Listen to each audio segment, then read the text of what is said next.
And now Magnus is in green, and he wants to win that green by taking down Hikaru Nakamura in this final. That's hilarious. It reminds me of those, those psychology studies where they show that you're actually not attentive to change at all. I'm impressed you noticed that, but I was like, green? Magnus Carlsen? We definitely didn't see that before. Am I crazy?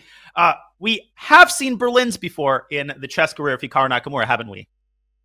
We certainly have. We see A4 played by Magnus, and Hikaru looks to the side. He's like, what is Magnus aiming for? What is my preparation?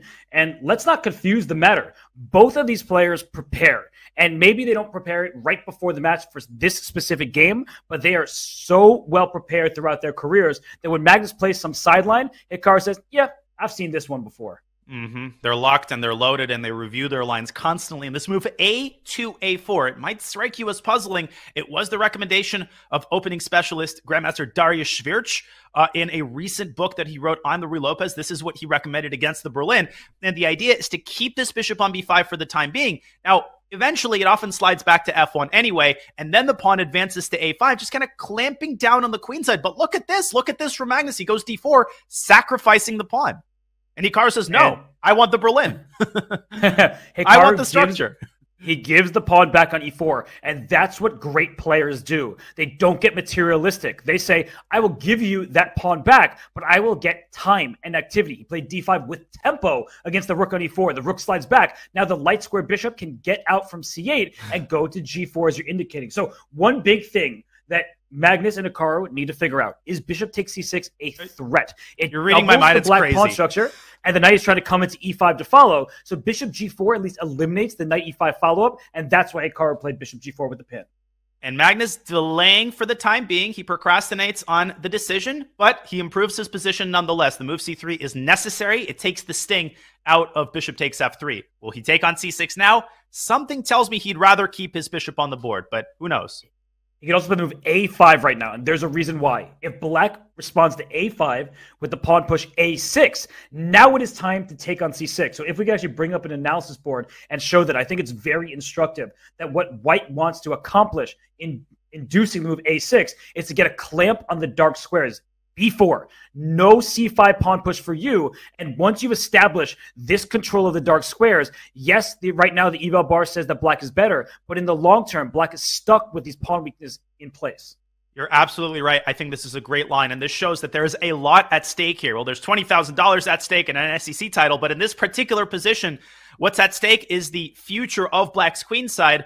This is an idea Hikaru has to take seriously, and after A5, he might decide to drop the knight back to E7. Maybe this is part of the reason he put his bishop on D6.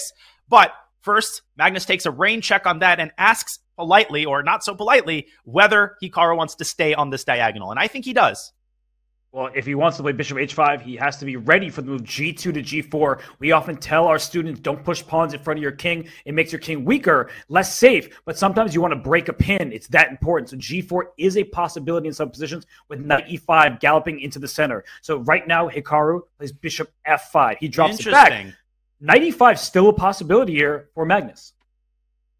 It is indeed, as is bishop b5 to d3 if you really want to bail out. But if you want to fight for the advantage here, I think you need to introduce some form of imbalance. Robert, I don't think you're beating Hikaru with a pawn structure as it currently stands. Bishop takes c6 and knight e5 looks pretty tempting, and it's funny that Hikaru is actually provoking this. I think he's doing that consciously. I think he senses that Magnus isn't quite as comfortable as he normally is taking these kinds of positional risks, and he's inviting it and taking the Hess approach. Is there knight a5 and c6, though? Wow, that's a big tactical shot, and if it's available, that would be huge for Hikaru. And he's going to look at it. I mean, he's looking quizzically at the board. He plays a6. He missed that's it. A big opportunity for Magnus. Hikaru doesn't see that little tactical shot here. And now, Danya, bishop c6 and pawn b4, it looks like you get the clamp that's desired on the queen side. That was a fantastic call, and you get an even better version of it because the knight is now free to jump into e5 when necessary, supplementing the potential move queen a4. And that pawn on c6 is going to be under fire from all angles.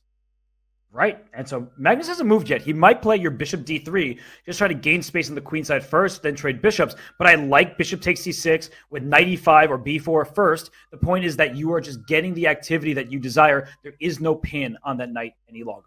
And correct me if I'm wrong, it doesn't seem like bishop takes c6 is that much of a risk. Yes, you're giving up the bishop there. Yes, in the future, you might have to consider some sacks on h3 and you have to watch for the safety of your king. But it's not like bishop takes c6 burns any bridges, and Magnus doesn't want to burn any bridges at all. Is he playing a little bit too conservatively? Not to criticize the world champion, of course, but I think you kind of get what I'm saying here, Robert. Of course I get what you're saying. I think that he is just a little bit sloppy in the early stages. He'd be the first to say that. That's not undue criticism. And for Hikaru, when he's been making mistakes, it feels like they're not as consequential. I mean, that game where Magnus won a pawn, he had some great chances, but he just couldn't make the most of it. And Hikaru, on the other hand, he won a game on time. That was big. It was a must. And then he won another game by stealing a couple pawns and converting it with precision. So queen d7. Is bishop takes h3 a threat? Magnus didn't want to find out, so he takes his knight h4, and he's going to play queen g4 and try to get that knight into f5. And this is the kind of chess that we are accustomed to see from Magnus Carlsen, tightening the screws, playing on both sides of the board, and he moves the queen up, not to g4, but one square behind on f3. You're not threatening queen takes d5. Don't blunder bishop h2. But what you are threatening is knight h4 to f5, and that is why Hikaru engineers pressure on the e-file to distract white's attention away from the f5 square and force white to address the subtle threat, Robert, of rook takes e1 checkmate. Well, a5 is a weakness. That's a big point here. Bishop d2, rook takes e1. You'd love to take back with your rook on e1, get the open file, but a5 falls. You cannot afford to lose that pawn because not only is it a pawn, but the knight will sink its teeth into those light squares on the queen side. So big choice for Magnus. He played bishop e3, blocking the rook's access in the e-file, but you're also blocking your own rook on e1, and that just doesn't feel very pleasant. The black rook can slide up to e4, and suddenly it's Hikaru who has all the fun in the position. Well, you like to observe when offense changes into defense, and I think we're seeing, and vice versa, we're seeing that here. Magnus drove that pawn up to a5. It was unequivocally a strength. You were grabbing space on the queen side. All of a sudden, it's turned into perhaps white's biggest weakness, and I think we are going to see Hikaru taking on e1. And is Magnus going to recapture with the bishop here? No, he's going to sack the pawn. Wow. And I think he's going to make a serious play for quick kingside attack based on knight h4 to f5. And Hikaru is like, ooh, I didn't necessarily take this as seriously as I could have, because he thought knight takes a5 was a pawn, but knight f5 and queen g4 is the big threat there. Some people may think you're just trying to take this bishop on d6. No. You're threatening checkmate on g7 and a discovery. When pieces are on the same line as each other, in this case, a queen on g4 and a queen on d7, you have to think what happens when the piece in between gets out the way. So g6 play to stop knight f5. Magnus can play pawn to b4 here, Danya. That's available. And he just says, I've gained all the space on the queen side, and now I don't have to worry about losing that pawn. And another wise decision by Hikaru that's easy to gloss over. He says, I'm avoiding knight takes a5 with a 10-foot pull. But not only that, he didn't take 90 seconds to make that decision. He keeps his edge on the clock. You're surprised by the move g3. Well, d5 is now can be captured. Before it could not, because the bishop h2 check with a discovery. So h3 can be captured, a5 can be captured, but no matter which pawn black takes, everything can be captured, but d5 will fall. That's such an important pawn in black's position. It frees up the rest of the white pieces. So a big move there from Magnus, good recognition, and Hikaru needs to find a move. Does he just defend the pawn on d5 with knight to e7? But that allows the bishop from d2 to go into h6, the queen to go to f6, and watch out for checkmate. And that's because the move g6, it wasn't all peaches and cream. Yes, you stop knight f5. You stop one thing, you close some doors, you open others. And after bishop h6 and queen f6, the door to the 2-point lead is going to be closed for Hikaru. So he's got to do something about this, and he's got to defend d5 at the same time. He's got a lot on his to-do list here, Robert. Maybe bishop back to e7 should be considered, but that is a little bit passive, and I think Hikaru's hesitating to basically hand the initiative over to Carlsen. There's also this knight maneuver to f4. So just because you defend the pawn once doesn't mean you're going to keep it alive forever. And one thing about b4, which has finally been played, is if the queens are off the board, black will play b6. And if we get a swap on b6, black gets an outside pass pawn. So keep that in mind, that a queen trade could be very, very bad for white with rooks and pieces on the board. So right now, Magnus has no interest in trading queens. How Hikaru does that is a great question. And your idea, knight h4 to g2 to f4, that goes right after the d5 pawn, centralize the knight, and then I can use the h pawn as a battering ram.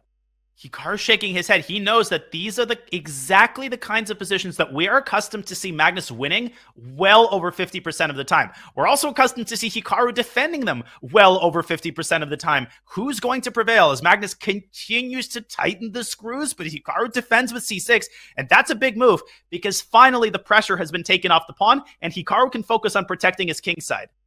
There's the move queen f6 here threatens rook takes e7, but I think black doesn't have rook because queen e5. You just get a pin everywhere. But Magnus making Magnus moves. King g2, small and Hikaru, incremental progress, but Hikaru's jumping in. He's making Hikaru moves, and he's also forcing Magnus to make a move. Who's down to 17 seconds, reshuffling, rerouting. But here comes Hikaru's knight, sinking its teeth into e4. I think Hikaru's getting the upper hand here. Well, now he allowed knight e5 with tempo, so he didn't bring the knight to e4. And wow, he trades rooks. Now he's going to go knight e4. No, he's just going to trade everything. Queen e4 here forces the queen trade. That's bad news for Magnus, who's in time trouble. If he takes the queen, knight takes back, and the c3 pawn is loose. Oh my goodness. Queen. Oh gosh, I thought he hung a piece, but the knight is under attack. Knight e8 almost wins the game. White has to cling to the bishop. Hikaru down to 8 seconds. He's played it. Where's the queen going? Back to f4? Wow, goes back to f4. Bishop h6, trade, and then bring the knight in. He wants a repetition. I don't think he minds a repetition. He's up 2 points in the match. No need to do anything crazy. But we know Hikaru. He's thinking about it. Yeah, 3 seconds. I think he just repeats. He makes the draw.